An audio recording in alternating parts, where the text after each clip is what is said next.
Hi, we are here at the GTR Africa London, and I'm talking to Joe Collins from Africa Supplies. Hi. How are you, Joe? Good, thank you. How are you? I'm fine, thanks. So, you work within the construction business, isn't it? Correct, yes. So we work on two sides. We work on the supply of materials for construction projects in Africa, and we work on pre-project construction. So we represent a team of UK companies that coordinates all of the work that goes into a project prior to any construction. So from the design, the engineering, the market studies, the financial modelling, etc.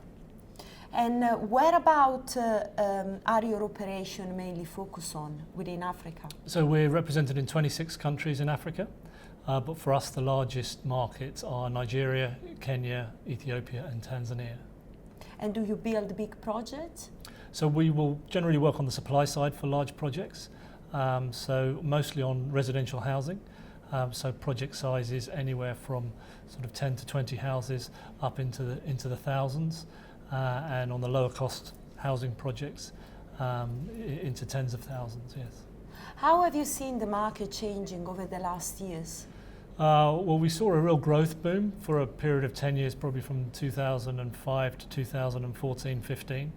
There's a lot of talk about the demand for housing across sub-Saharan Africa and shortages that had been built up over 20 to 30 years. So we saw a housing boom, a boom in construction, particularly at the higher end of the market, but not so much being supplied at the lower end of the market where perhaps the biggest demand was. I think since 2014-15, where we've seen a decline in the construction sector from those peaks, it's come about because falling commodity prices, so less income coming into African countries, and also a rise in the debt of African governments, and therefore them having less money to spend in the economy and less money in circulation, driving new construction. You mentioned the lower end of the market. I think one of the problems that is always coming up in Africa is about there is not much transparency, particularly with, for example, land registry. So how do you go around the issue? Well, I think there are different issues there that you've touched upon. In terms of land registry, yeah, there are a lot of issues with existing land title in different countries. But I think the biggest problem in terms of the shortage of supply of housing at the lower end of the market is lack of government engagement. So government can access and has ownership of large tracts of land and can allocate those land for construction projects. There are the developers who are available and interested, and investors who are interested in coming into that market to supply, build the product, the projects, and finance them. Where there is a lack, and I wouldn't say transparency is the right word, where's the lack of engagement from local governments, is that those developers and financiers, they want to know what the end game is. They want to know what the final offtake agreement is, where they're going to get their return on their investment.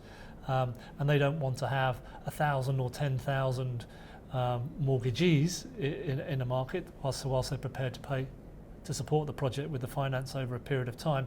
They want to know what the outcome is and the end game for them, and that wants to be secure. So there's a role for local governments to play there, either to provide that guarantee and that security, and that will then also access involvement from ECAs potentially. But from a local level, who's going to manage that debt with each of the individual homeowners and in each of the individual buyers?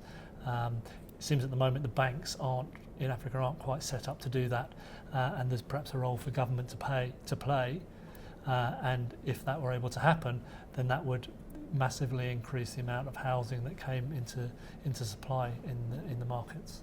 This is a very interesting point. I mean, you mentioned about the role of the government. We see a country like India where actually the government is very positive and is trying to fight financial exclusion. So why do you think there is so much resistance with the African government to kind of help a population that's got, in a country that's got massive potential of growth? Yeah, so generally you'll find that it's one of the pillars of growth for most African governments. They'll talk about industry, they'll talk about agriculture, maybe fishing, but housing and construction, infrastructure, housing always comes into that because of the huge shortfall in accessible housing in the markets. Nigeria talks about a shortage of 17 million, Kenya 2 to 3 million, and you go through each of the countries and they'll all have their own figure, which is either hundreds of thousands or millions of shortages in the housing supply. I think government has priorities and they have limited funds, and they'll focus that on things that are maybe easier to begin with. It also depends on the development partners, the financial partners that are coming in, what they're willing to support in terms of investment and finance. From an international investor's point of view, mass housing is very difficult for them because the risk around, the offtake, how are they going to, if for example there's a default on the loan and their equity or their guarantees the housing stock itself, do they want to have 10,000 residents that owe them money for the housing, or how do they want to go about recapturing that asset? So it's not really of interest to them. So they would prefer to have a central government offtake agreement or guarantee, or something coming through the bank, because there is a structure in place supported by the government that allows the local banks to participate in that as a new product within their market. So I think the big point on that, why isn't it happening, is because the ability of the people to pay from their income against the value or the cost of the construction, there's a disparity there. So it's not going to be solved by the private sector by itself. There has to be a government involvement. Where do you see Africa in 5 years? It's difficult. It's a difficult question. I think if you look at the driving economics at the moment, there's nothing there that says there's going to be a big upturn again. I think the Africa rising narrative has probably died in the last 4 or 5 years, and we're back to what's going to actually drive growth, what real things are going to drive growth, and that's going to come down to things like infrastructure growth and overseas foreign direct investment growth. It's probably not going to come from donations, if you like, but it's going to come from capital investments in tangible projects which have a real security, low risk around the revenue generation from them. And obviously government support, as we said. Government support, yeah. So the British government or other international government through their ACA, they will support projects that have a sovereign guarantee from various different countries, and UKEF has facility or the ability to create a facility for guarantees across numerous African countries. Okay, thank you very much, My Joe. pleasure. Thank you. And this is everything from GTR Africa.